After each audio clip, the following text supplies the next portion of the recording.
Hallo, Boeta Salis. Boeta Salis. Pastor Bougadi. Ay, goeiemorgen, pastor. Welkom.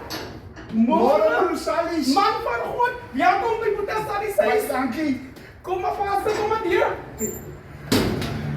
Ay, pastor, welkom iemand. Pastor, kan maar zitten. Baie dankie, broer Salis. Oké, pastor, niks te danken. Goedemorgen, pastor. Hoe gaat het met Van u? God, dankie. Lekker. Oeh, ik was zo blij om voor pastor te zien. Oh, ik had baie dingen voor pastor te vertellen. Nee. Pastor, Boeta Salis heeft een drankprobleem. Hij drank elke dag. Wat ja? Boeta Salis, moet je dan ook elke dag drinken? Maar oké, pastor. Kan ik maar dan elke afdrank? Ah? Boeta Salis, Here red my.